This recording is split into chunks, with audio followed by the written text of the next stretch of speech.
Hey everybody, 𝗙𝗵𝗹𝗲𝗲 here and welcome to another video. In this video, I'm going to be talking about how to get hired in ESL. What do you need to do to find a job, to find an employer or a business that will hire you or give you work as a teacher or a teacher consultant or something similar? And what do you need to show them? What do you need to tell them in order for them to want to hire you, right? What should make them want to hire you over everyone else? So that's what we're going to talk about in this video. Let's get right into it. Alright, so you might be thinking, well, Chris, why should I listen to you talk about how I can get hired by somebody? Well, I've had my own offline language school where I hired teachers. I've had an online language school where I hired teachers.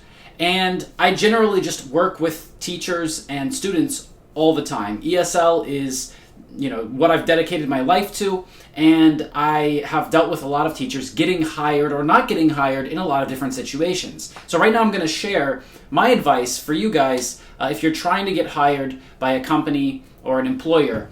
And so the first piece of advice, the first thing that everyone overlooks, right? I'm not going to give you that usual advice like, stand out on your resume or, all the other simple things like being polite or professional or punctual to your interview, right? All of those things are a given. I hope that you're already doing them.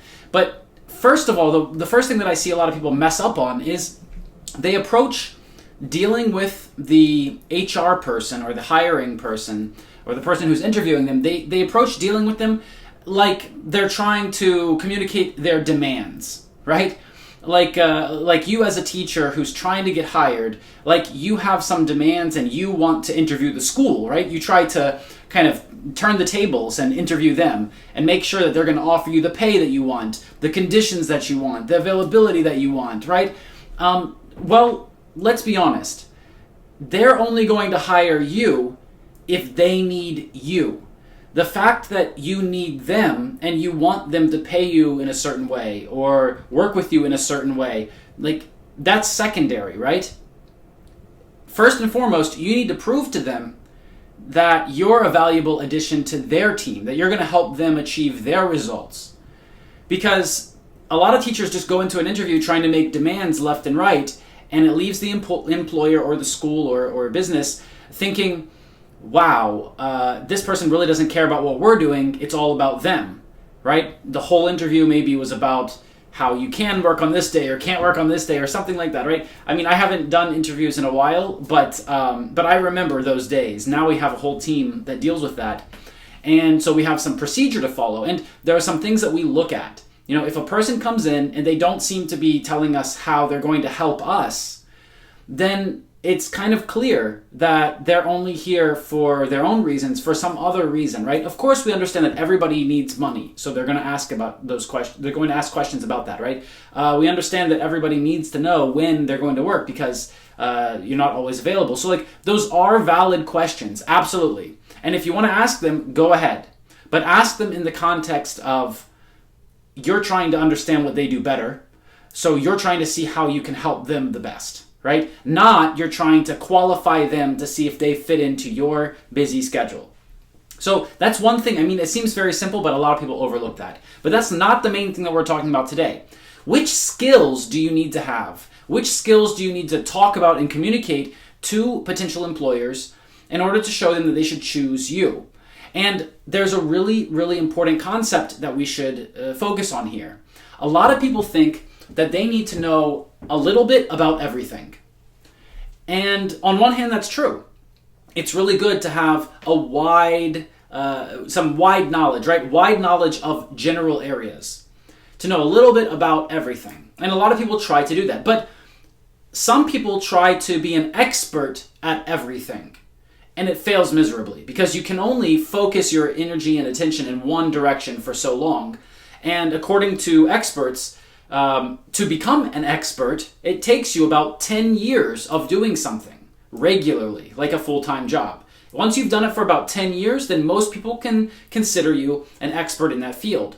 But if you spend 10 years going in all different directions, then you're never going to really have that deep knowledge that someone would want from an expert in that field. So how do you know how deep you should go and when you should go deep. And right, there's so many things that you could learn out there. Like if we focus just on ESL, we could focus on, teaching a specific language group like Spanish speakers, French speakers, etc. We could also focus on teaching children or teaching adults or teaching teenagers. We could focus on exam preparation, right? IELTS, TOEFL, Cambridge exams. We could focus on professional English or business English. So there's a lot of different directions that we could focus. We could also learn more about pronunciation, more about grammar, right? We could even get so deep that we start to go into linguistics and learn more about linguistics, and I highly recommend doing that if you're in ESL. But I guess you get the picture now, right? There's a lot of different things that we could specialize in, we could focus on, we could go deep on, but we don't need to do that. We need to choose one direction and go very, very, very deep in that direction. So the general principle here, the general concept to remember is wide and deep. You want to be wide, have wide knowledge about a variety of things, right? So let's say it's teaching to children. Like, for example, for me, I can say that my knowledge of teaching ESL to children, it's limited. It's not the best. And sure, I can say some of the basic stuff. I can handle most basic situations. But, if it came to full-time teaching children, then I'm not your guy. And so I would say that I know a little bit about that, but it's not deep. I don't have deep knowledge there, right? I have some basic knowledge. So we have some points where we have just some basic knowledge about something. And then we have some other points where we go a little deeper. We go a little bit deeper and we learn a little bit more, right? And then we have one or two and no more than three expertise areas where we have very, very deep knowledge.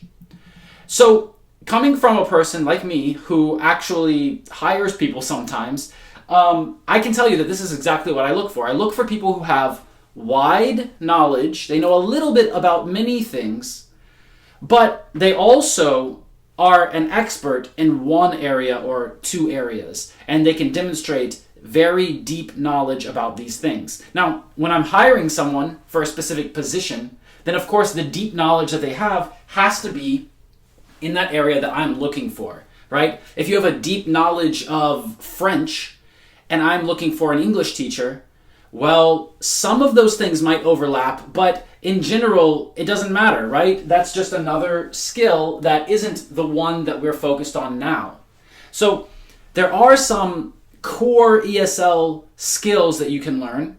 And if it's not so much the teaching of ESL that you're interested in, but you're more interested in setting up a business around ESL or a teaching business, or something like that, more business oriented, like what I help people with in my Teaching Business Catalyst program. If that's what you're interested in, then it might be a different skill that you need to go deep on. But if you're just teaching English to people, then there are some very clear areas that we should go deep on, right? We should know basic grammar structures and how to explain them, and we should know. So I'm not going to list all of them or even attempt to, because there's so many different areas. But depending on the school or job that you're applying for, if you're teaching children, then that is one that you should have deeper knowledge on. And I'm not telling you this so that you can go out there and try to start learning something right now to become an expert tomorrow, right? That's impossible. It takes about 10 years of development for someone to be a true expert. Now, if you've been doing something, you've been at it for a couple years, then you might have fairly deep knowledge of this area or subject, and that might be a good start to building a new expertise. But really, you only become an expert at something by dedicating yourself to it. And so that's really what we look for. We look for people who are, all in on ESL, all in on teaching English. And, sometimes, sure, we find people who have additional skill areas and we might consider them for a position, and we might consider them for new opportunities that open up. But in the end, it comes down to this. People who hire you want you to demonstrate a wide knowledge of general things, but a very deep knowledge of some specific things that are important to them in that position. So the next time you go to interview for a job or apply for a job, remember those things that we've talked about today. The first one is that you need to show the company or the employer or the person who is interviewing you, you need to show them how you're helping them, how you're furthering their efforts, how you're helping them achieve their mission. If you're not helping them achieve it, then why do they need you, right? So let's just be real. They don't need you. They're looking for someone. They're trying to find the person that they need, the person who can help them achieve this goal. And if you're just sitting there talking about yourself all the time and what you want, well, sorry, you probably won't get hired.